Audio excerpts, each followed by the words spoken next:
Welcome to One Soccer Today. It is our season in review series where we take a look at each and every one of the Canadian clubs, evaluate the season that was, and project what may happen in the future. Gareth Wheeler alongside Jordan Wilson and Oliver Platt. Today's episode revolves all around Atletico Ottawa. And if you ask them, well, the world revolves around them anyways. It was a difficult season for Atletico Ottawa, from top of the table regular season winners a season ago to finishing on the outside looking in for playoff spots, 2 points out of fifth place, finishing sixth place in the 8-team league. As we do for each and every one of these clubs, we evaluate through grades. So Professor Wilson, Professor Platt, let's all raise our grades on the count of three for this Atletico Ottawa season. 3, 2, 1. Let's show them. D of a dinosaur. D. D for dinosaur. That is brilliant. Olivero, class. Well done. It's not a great because dinosaur. of your fantastic artwork. We'll give you the first say. Why the D? Both of you, very difficult graders here. I know it's tough. Yeah, I just think it has to go down as a failure of a season for Atletico Ottawa. Maybe they raised their own expectations and our expectations with the way they performed in 2022, but regular season champion and CPL finalists to sixth place and not even making the playoffs is a massive downgrade. I think, you talk about Halifax having the biggest jump in terms of improvement from one year to the next, but I'd say that Atletico Ottawa had a similar kind of level, and I think it's the exact same number of points in terms of points gained and points lost from a previous season, in terms of their decline from one year to the next. So we know that some of the reasons for it that we'll get into, some of the departures they had to deal with, the lack of maybe a true difference maker like Baloo Tabler at the top end of the pitch being one of the key ones, obviously. But still, this is a club that's ambitious, that wants to be competitive with Forge, Cavalry, Pacific, put themselves in that conversation on a year-to-year basis. And they just fell a long way short of that this year. And for me, with the expectations that this club sets, I give that a D. Jordan, similar thoughts to Ollie on this?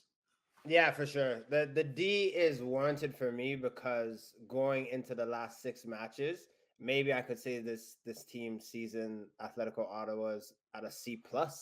They were the favorite team to finish 5th. Let's just look at that. When you're looking at the last few games, you're looking at York like, I don't know if they can get it done. You don't know what type of team it is. Atletico Ottawa, what they were known for is defend well, and they're going to get an opportunity to score and hold out a 1-0 win. And then they're just leaking goals. And what's worse is that they were leaking goals all in the dying minutes of each match they were playing against whichever team they're playing. Valor, you see here, couldn't buy a goal or scoring on them at home, right? When even games where they needed to just get a draw, they were losing them, right? You were talking to Ollie Bassett at the end of the season. He's like, if we just drew like 3 games, right, towards the end of the season, and one of them being against York, like we would have been through. So that's why it's a D for me. I could have given them a D+. But either way, it's in that D realm because they just didn't show up when they needed to. I know, right? It doesn't seem much. I want a C-, and I don't think that they were that bad. I think they went through 7 games where just about everything went against them. Up until that last game of the season when they beat Forge, the playoffs were out of their hands at that point. It was the late goals. You said it. 88th minute at York United, you saw the Kevin Santos goal. Against Valor, 90+4, they lost. Halifax, 90+2, 90+4, 90+1 against Vancouver, 90+7 against Cavalry. Like, it was the late show over the course of that 7-game span where they drew 2 and lost 5. That's what cost them this season. I feel like all season long we said, well, you don't want to play Ottawa come playoff time. Ollie Bass was having an outstanding season. Like, I still think that they were a little bit unlucky.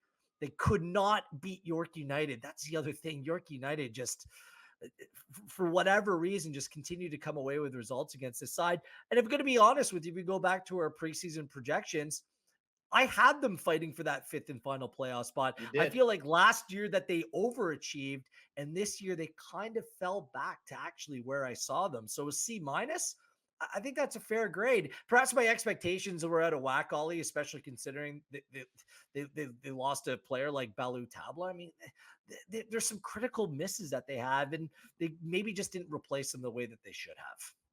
Well, my expectations were a bit lower too, based on the squad we saw at the start of the season. But I kind of factor that into my grade. Like, I just don't know that they had the kind of off season that, again, for a club like Atletico Ottawa, the ambitions that they state themselves that you kind of expect in terms of the players they brought in to strengthen and replace some of those players they lost. So I kind of factor that into my grades more than just looking at, well, did this how much did this squad underachieve based on the roster they actually put Yeah, together. I know roster has a huge part to play, gentlemen, but I also think when we're looking at the season, we were there every weekend together, and the Atletico Ottawa train was like this. They were Mm. exponentially playing better, getting results for a long time, right? Similar to when you're looking at a Pacific, why their grade will be a certain style because they were going like this. They were ascending throughout the season and then plateaued. So that's why for me that's the D because I'm not basing on last season with the Baloo Tablas and finishing first and hosting a final. I'm basing it on you had a bit of a rocky start, then you ascended for a long time and then just couldn't buy a win. So for that, it's like in the clutch, in the crunch time, you fell apart. You get a D for sure. I kind of just wanted to give them a B just to troll them, but anytime I say B in Ottawa, it goes sideways. It wasn't all bad. I mean, great fan support as the club continues to grow, its infrastructure, the vibe around it. It's got a big time feel. And there were some big time performers. Luke Skywalker Singh with one of the goal of the year candidates, and some other top performances by the players as well. Who is Ottawa's star performer for you, Jordan?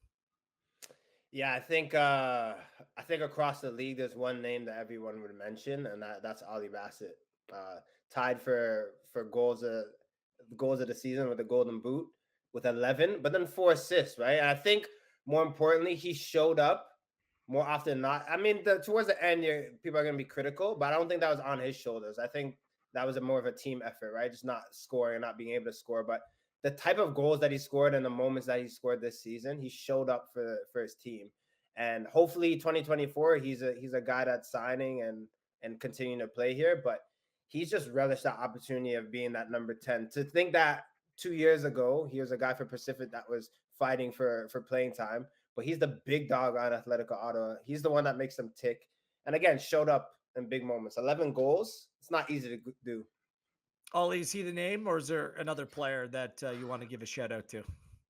I think Bassett is the most slam dunk pick of any of the teams. You know, on we're doing shows on here. Like, he stands out as valuable to his team. I think more than anyone else in the CPL this season. When you compare it to the second or third best player was, so has to be Bassett. It was a big year for him. I think even if the team didn't perform as in the way they would have wanted or achieved what they would have wanted. For him to back up his player of the year campaign, his double player of the year campaign, with another similar season where again he's just right back in the conversation for those individual awards. I think doing it 2 seasons in a row, back-to-back years, that means something, especially when you're looking at potentially, can I go to the next level? Can I play in a different league and progress my career? Having that consistency and that ability to repeat, I think, is really important, and he absolutely did it. Give a shout out to the Spanish trio. Zapater, when he came in, the 38-year-old did really well. Espejo, when he went out through injury at the end of the season, just the team lost its balance. And Miguel Acosta, all three of those players have really brought something to the table. It's about making sure that they can take advantage and exploit the domestic market. I think that that's an area where they need to kind of step it up, and some of the domestic players need to step it up over the course of the off season into next year. They are bringing back a core of players, but before we look ahead, what was the biggest disappointment for you, Ollie, in terms of the way that things played out on the season for Atletico Ottawa? You already mentioned it, and I'm going to mention it again because I think it's worth repeating. The amount of late goals they gave away in that stretch towards the end of the season that ultimately cost them a playoff place, like 90 plus 7, 90 plus 1, 90 plus 2, 90 plus 4, and the 88th minute. That's 5 games that Atletico Ottawa lost, turned draws into losses because of goals scored, 4 of them in injury time and one just before against York United, that big game against York United. Right towards the end of the season, I've never seen a run like this where a team was so consistently giving away results. Atletico Ottawa, the last team you would expect this from, given how defensively solid they were last year, but just struggled to repeat that, I think, down the stretch this season. And that, like Jordan said, ultimately cost them. Was the difference between themselves and York United going to the postseason. I'm gonna go on the other end, Wheels, and just talk about the strikers a bit because there's always the two sides to the coin, right? If you're a defender, you're saying we're letting up late goals, and immediately you're like, well, we've had 7 chances in the game and we've never scored. And I remember this York United season, my last season, right, going into 2022. It was the same thing when we went on the drought. It's like, yeah, we're losing 1-0 game, but we had all these opportunities to score and you didn't. So I'm looking at the Santos that came in, who's a quality player, 2 goals. Malcolm Shaw, look, hardest guy to really in one of the toughest opponents in the Started Canadian playing on Premier League the just because of he his started Playing playing on left the back wing and early like on. a left back. fullback. Yeah, but just because of his size and the way that he can move and like he's pacey, he had 1 goal. Like Sam Salter, we were criticizing him in the beginning. He had 7. Even though I don't think that he showed up every game, he still had 7 goals for a season. That was good.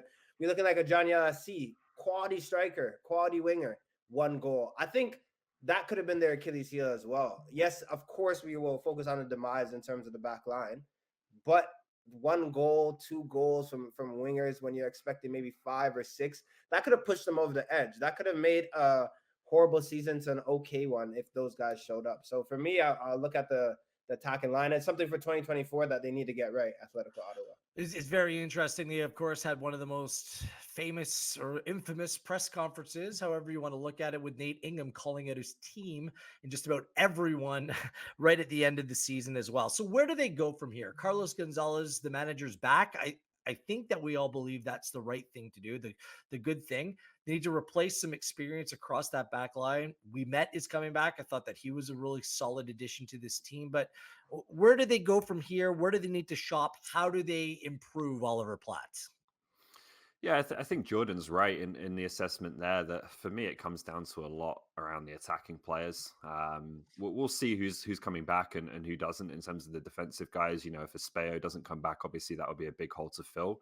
But I always have confidence in Gonzalez and his ability to organize the team defensively, in the club's ability to find players in those positions that are capable.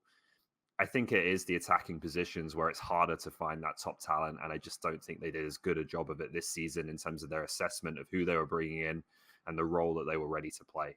Sam Salter, to give him credit, I think got better as the season went on and ended up with probably having a better season than he did his last season in Halifax when you account for how many penalties he scored that season in Halifax. So credit to him. But I think at the start of the year, it was a bit too much for him to take on to be that number one guy. And you could kind of see it.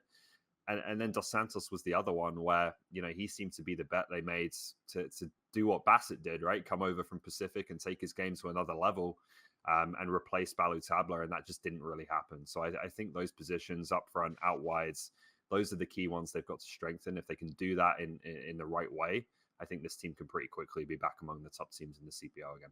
Jordan, how about you? Yeah, Ollie said it best in terms of this is a defense-minded team. Like this, I can expect and anticipate 2024 they're going to be solid.